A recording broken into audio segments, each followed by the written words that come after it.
Hello everyone, we're back once again. It's been a long time. I think it's almost 3 months now since we had our last video on our channel. I was just so busy with the summer. During the summer, kids are coming morning until evening, so I really have no time. And now they're back to school, so we have time in the morning. We only go to work in the afternoon. And also the other day, my student from India messaged me. He has this message about Happy Teachers Day. So it kept me thinking, why at this time? Yeah, so I was like, okay. So it made me think that, okay, let me just restart. And also he asked about my final round game in this chess knowledge tournament over the weekend. It was last Sunday. About that game against Amonatov, and my student actually asked me about the English also, and he wanted to play it as well. So I was like, okay, let me start. Okay, let's take a look at the line first. So here we go. Without further ado, let's go straight to the English. Okay, we will try to make an episode of this one. Some important lines, some important concepts. No? But let's start with that important game as well. Final round against a strong grandmaster, Faruk Amonatov. All right. So since it's English, it started with C4, of course. Yes. And okay, by the way, this is a game by Li Shilong I played back in the day. Anyway, it's a transposition, so it's C4. This is an English against the King's Indian defense, so G6 and bishop to G7 and D6. All right, knight C3. Knight into C6, rook B1. We delay this D4 move, like just waiting for the opponent, see what he's got. Okay, let's just wait and see. Cat and mouse game. So back in the day, I played rook B1. Okay, it's trying to expand on the queen side with b4. Normally people would go for the center with d4, yeah, but I was waiting for him to... Okay, a5, a3, again, this b4. In this game, Li Shilong went for bishop f5, but since we are talking about that Sunday's game, on that same year, this game I played with Li Shilong was in 2011. I remember this year's. Oh my God! I have good and bad memories on this year. Okay, I was going for my final. No, my norm, my GM norm. I lost one important game against the current world the women's world champion, Zhu Wenjun. In 2011, I actually played about 6 out of 9 Chinese players in that tournament in Malaysia. The one who won the tournament was Li Shilong. With this game, we drew, although I could have won, by the way, in this game. But our main emphasis was this current game, 2023, and how was it related to 12 years ago. So let's check it out. Here's the same position. See my screen, okay? This last Sunday, okay, my opponent played after a3. He played the move e5. Okay. So I played d3 with the control of e4. He played h6.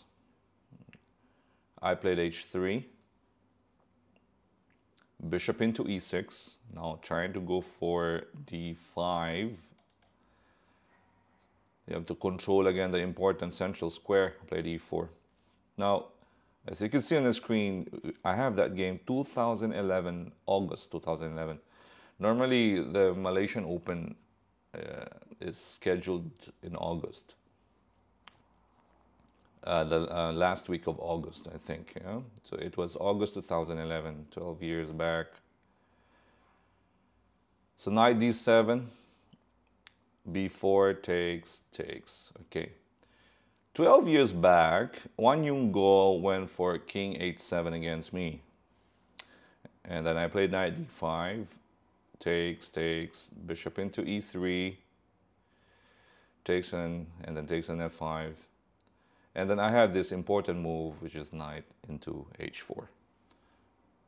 This was my winning move, supposed to be a winning move. But unfortunately, I drew this game. Okay, let's take a look at that one. Knight e5, knight takes f5. Now there's a pin on the king. And there's g4. Exchange up. He played rook a2, and then I think queen c1 wasn't good here. Had I played rook a1, it could have made a big difference, and it could have won the game and maybe the tournament. Yeah. So let's just say he plays rook d2 here, because what happened was when I played queen c1, he had this rook d2. I played queen c7. I missed this knight f3, bishop e5. Now I had to go for the perpetual because he's going for the mate. So it says there Kuala Lumpur. Yes, in Kuala Lumpur. I think this is the Malaysian Open or the Datutan, if I remember it correctly. So going back, oh my God, memories on this game. If I had played rook a1, results could have been different. There's rook a8 and the infiltration on the back rank with queen e8. He's forced to play c6. Now I had queen a5 threatening queen c7. Yep. And knight f3 doesn't work anymore. Let's take a look at knight f3 takes and bishop e5, because now we have queen c7. The king has nowhere to go. It's either f6. If king f6, of course, we have this skewer on the queen. And if king goes to g6, we have rook to g8. So he has to go king f6, and we have rook f8 and wins the queen. All right, that was back in the day. And now a few days ago, about last Sunday, an important tournament, my opponent, GM Farouk Amonatov, played this move. Instead of king h7, he played f5. All right. And I remember this game very well. And I knew that once you play f5, the immediate reaction for white here is knight h4. That gives you an edge. Okay, in the game, he captured f takes e4. Now, why knight h4? Let's just say king goes to h7, but it's too late. I will take on f5. The main point of knight h4 is also to clear the way for my bishop, yes, to control this h1 to a8 diagonal.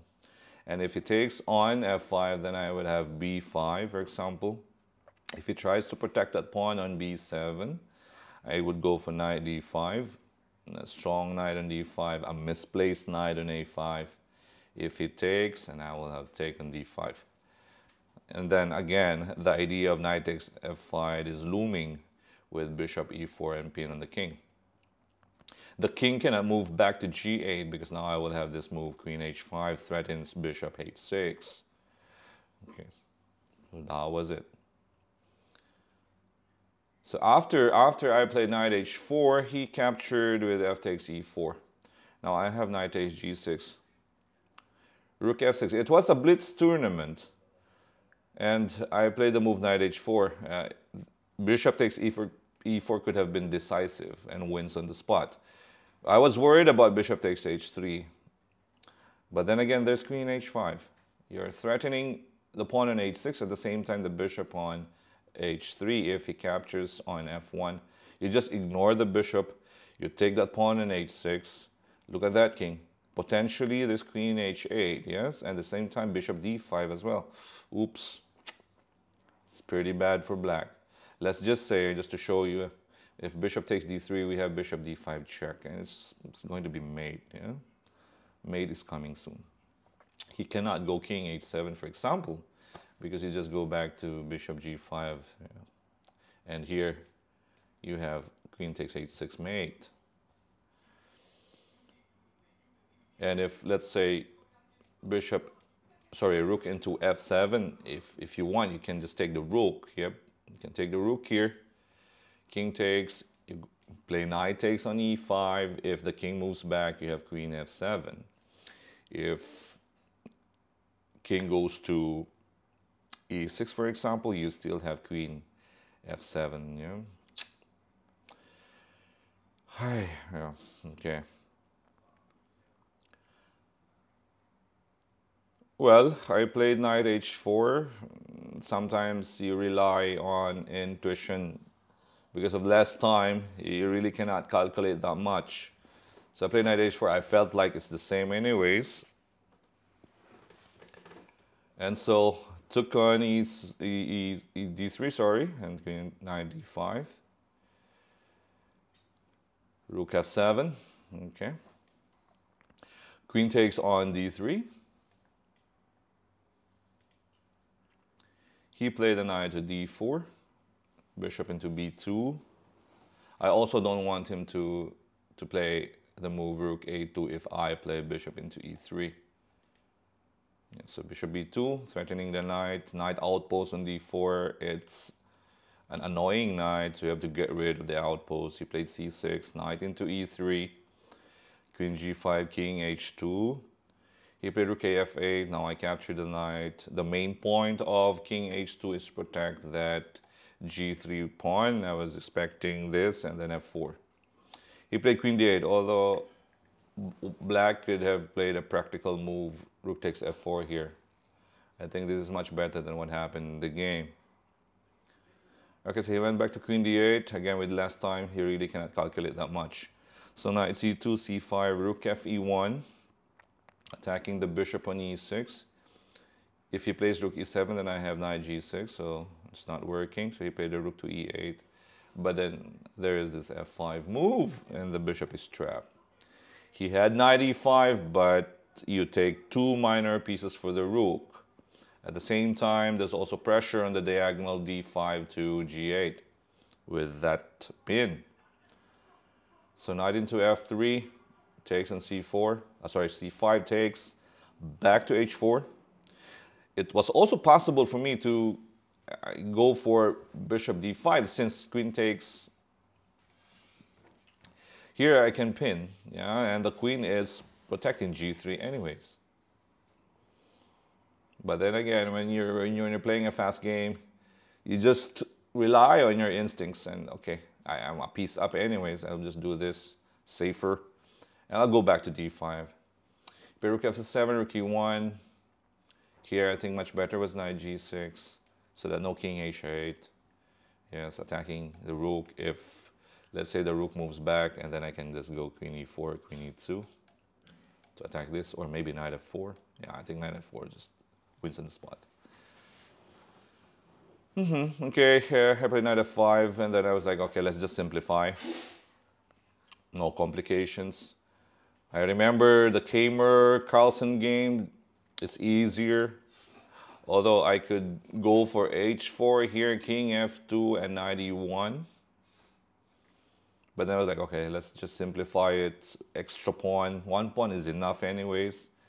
You play king g6, king g7, g4, king g3, h4, queen d5, king f4, he played king b1, queen e5, and then he blundered with king f7, and then we have queen f5.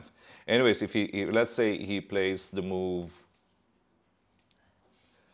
king g8, there is queen d5, and I will transfer my queen to d4, centralized queen, protecting both pawns. And if he goes back to g8, I can go h5 here, because potentially you have this queen check, and then take this pawn later in the game. At the same time, if he checks from behind, your king goes to that pawn. Yes, centralized queen, protecting both of your pawns. The pawn protects h5. An important coordination somewhere. All right, so queen f5, he blundered, he resigned after this. But then again, it's the main lesson also here. It's not just about the line itself, but also remembering your games, even if it was like 20 years ago, or how many years, how many days ago. This was a game I played 12 years ago, and it was still fresh in my mind. When he played the move F5, let's go back. When he played the move, when he played the move F5, I knew, like, oh, I'm better here because I already analyzed this game way back, and it's knight h4. So your lessons before can really help you in the present, or maybe in the future. That's how you should approach the game. Yeah, learn your lessons. Okay, it was a draw way back because I had this mistake when not playing rook a1, but then I learned from it, and I knew that knight h4 move was the key move to win, and I still remember it. Yeah, although it was 12 years apart.